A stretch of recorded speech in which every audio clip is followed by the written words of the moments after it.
Hello, my name is Wildstag, and thank you for tuning in to another used book rant. Today I'm going to be talking about this book, National Parks and the Woman's Voice. This was written by Polly Welts Kaufman.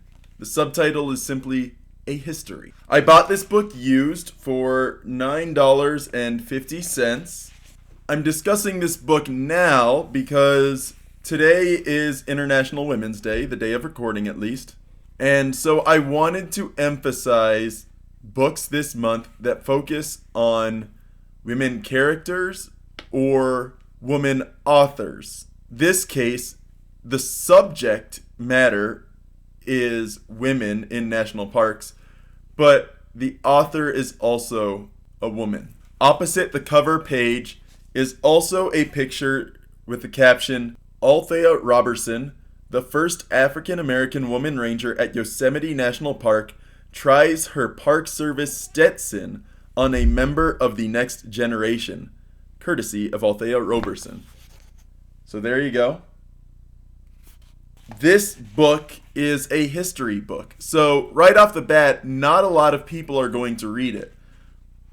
But if you are interested in that kind of arcane knowledge, that kind of book that doesn't have a full narrative, it's just descriptive, this is a book for you. Because it's third-person perspective, it is less personal. But it is very informative, very engaging, and I think if anyone wants to learn about the history of the National Park Service, which I've discussed in multiple videos on this channel, or if they want to hear about women's history in the outdoors and outdoor recreation, this is another good book for that.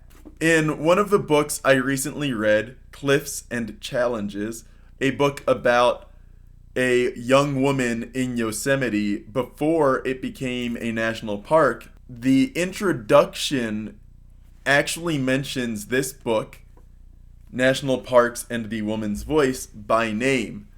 And I bring that up because this book, as a history, is old enough for, but also new enough for it to be relevant to today, but also for it to be referenced by other authors. The cover illustration photograph was by H.V. Abel of the Mountaineers Club Collection, number 12989, University of Washington Libraries. And the cover design was by Kathleen Zawiola. This book is long. It is exhausting at times, but it is also comprehensive. It covers multiple themes in the progression of women in national parks and how they got to where they are now. I've actually talked about a female park ranger before. That was in a video titled Park Ranger. That book written by Nancy Eileen Mulady McCum.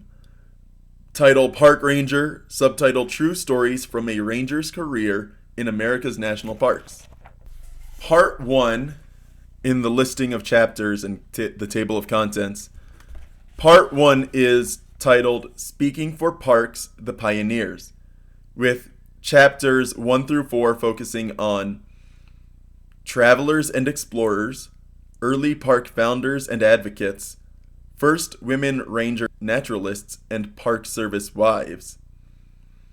For Part 2, Speaking for Parks, Modern Sisters, chapters 5 through 8, women in uniformed field positions, equity issues for managers and support staff, recent park founders and advocates, and claiming women's legitimate place.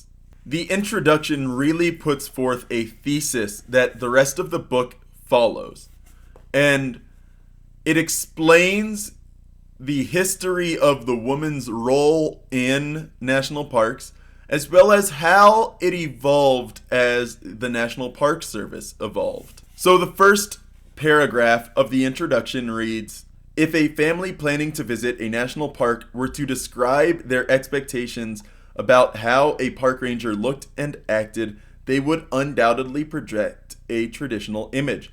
Their park ranger would be dressed in a neat uniform and wear the Stetson known as the Smokey Bear hat.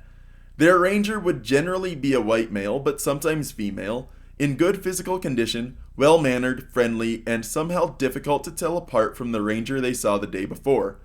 The image that would not immediately come to their minds would be that of a person of color, someone with gray hair, or short and chunky, a pregnant woman, or someone speaking with a regional accent. In a word, a person expressing difference. The culture of the National Park Service developed out of two contrasting streams. The first major influence was the military. Early park rangers were former cavalrymen, holdovers from the years the U.S. cavalry protected Yellowstone and Yosemite. The second contrasting stream, contributing to the culture of the Park Service, was public communications. It originated in the interpretation by its first two leaders of the 1916 Organic Act that brought the service into being. Stephen T. Mather, formerly a successful businessman, and Albright wanted to meet the needs of visitors to educate them. Already that's a very masculine-dominated history, but as it continues later in the introduction, as the culture of the Park Service began to move away from its military roots, the door was opened to women as professional employees. The evolving culture placed less value on physical prowess and developed a more democratic management style. The old Park Service culture, however, continued to influence how men viewed women's roles in their service. Even the chivalrous manner, no matter how cordial, implied that women were only helpmates needing protection, not full colleagues deserving to be heard. As they worked to gain acceptance, many of the first uniformed women, including the pioneer rangers, superintendents, and maintenance workers, came to believe that they must choose what translated to a male-defined model of behavior and appearance as opposed to a model that would reflect diversity. And again, note that this book was written in 1996, and so the last paragraph of the introduction alludes to that. As the National Park Service enters the new century, the culture of the organization is visibly changed. Visitors are welcomed to parks incorporating women's roles in their exhibits and talks. Nearly 1 in 3 park rangers the visitor meets is a woman wearing the traditional uniform. 1/3 of the 15,000 Park Service employees are women, and 20% of the women represent minorities. Behind the scenes, women landscape architects, archaeologists, scientists, historians, resource managers, and curators have achieved legitimacy. They help set the tone and determine the allocation of funding and personnel and the choice of projects and programs. Although men still dominate the top management positions, they no longer make decisions with advice from a cadre of persons who come from the same mold. It was women in the role of wives who began the process of changing the militaristic, chivalrous culture of the Park Service. It will be women speaking out as colleagues and citizens teamed with men open to diversity who will complete the task. That is a very high-minded ideal, and it is one that the author is setting forth from the introduction before she even gets into the meat of the text. This is a doozy. As I said, this is going to be a long video because it emphasizes and discusses a lot of history that I cannot possibly condense into a 10 to 20 minute video. I'll try though. It's going to be difficult. There are 2 sections with photographs. This was printed in black and white though, so even if the photographs were in color, the photographs are not presented in color. But they include pictures such as Catherine Tatch and Catherine Hazelton, waitresses at Yosemite National Park, dance on overhanging rock at Glacier Point in 1900. Or, at Yosemite in 1933, Lucy Tells displays the largest basket she created. This is a Native American woman, courtesy of National Park Service, Yosemite National Park, whose work is being displayed. There's a picture I'll show here of, in the bottom right, the woman on horseback.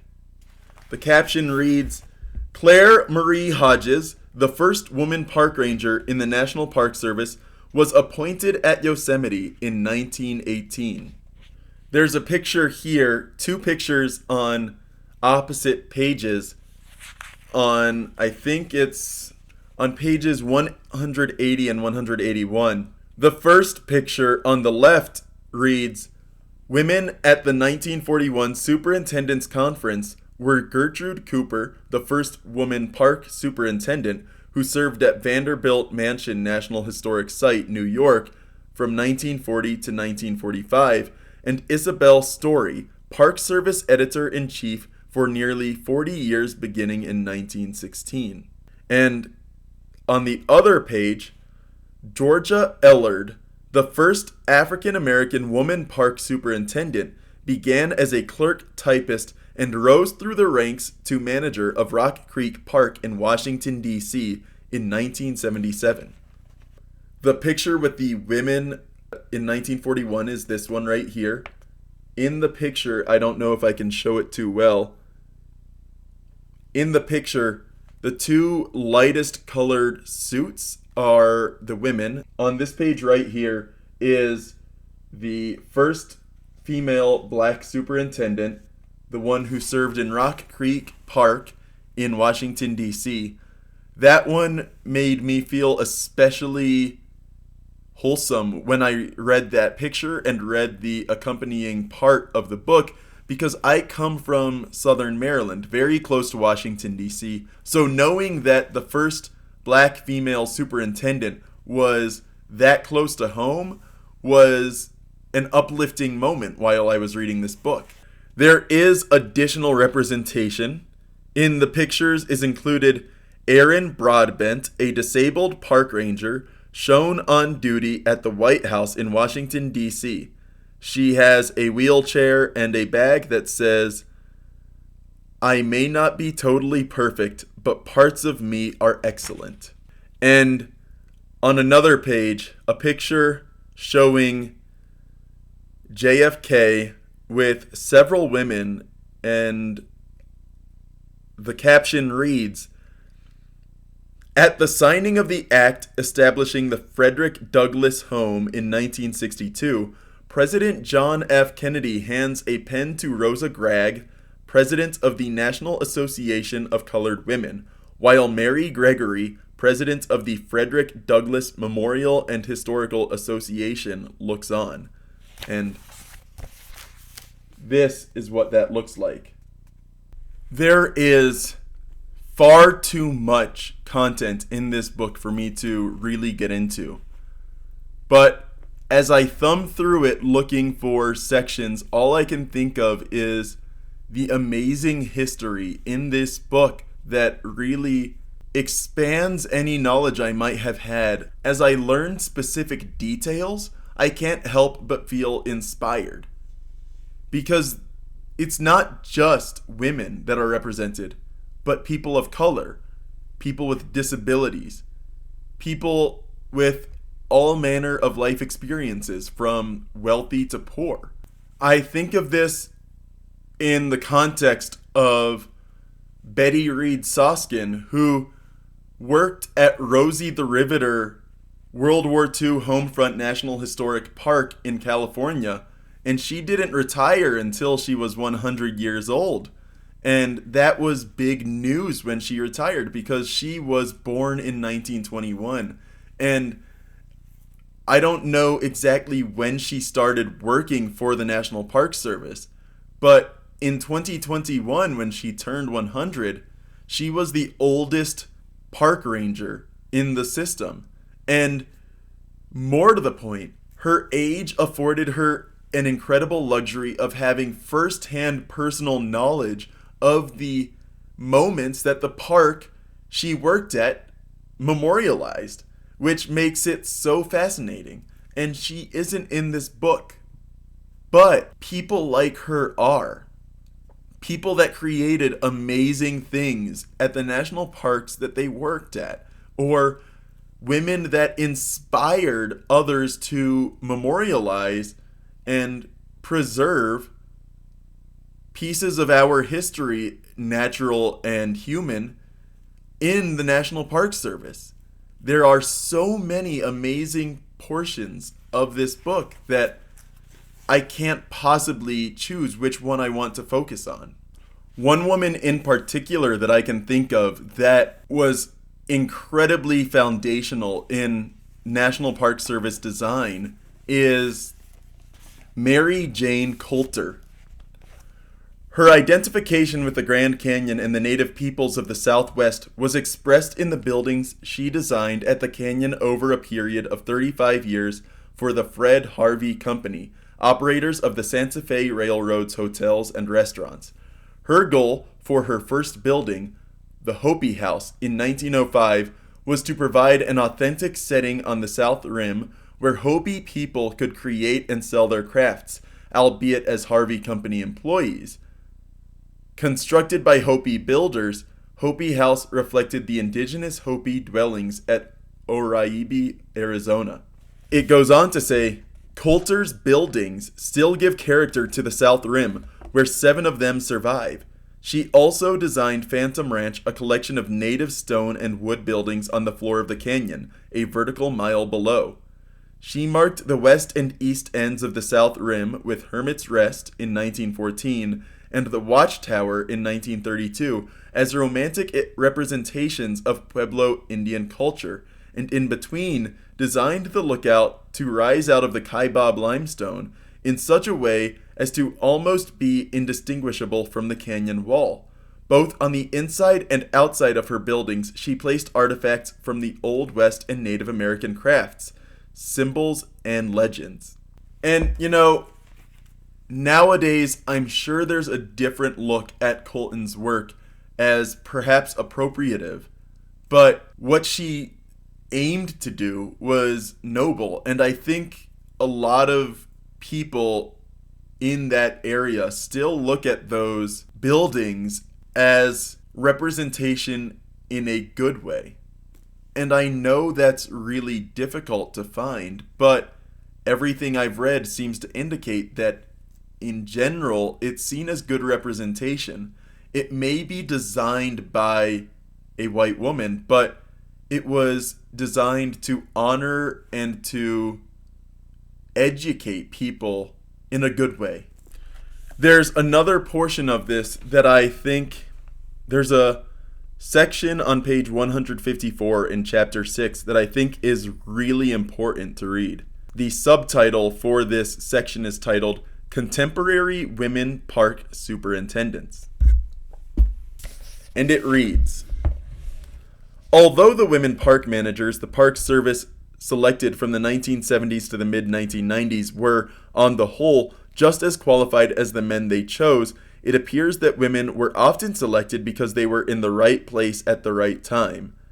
Between 1971 and 1980, the number of women superintendents gradually rose to 23, about 9% of all superintendents, with a jump from about 6% soon after the first Park Service Women's Conference in 1979.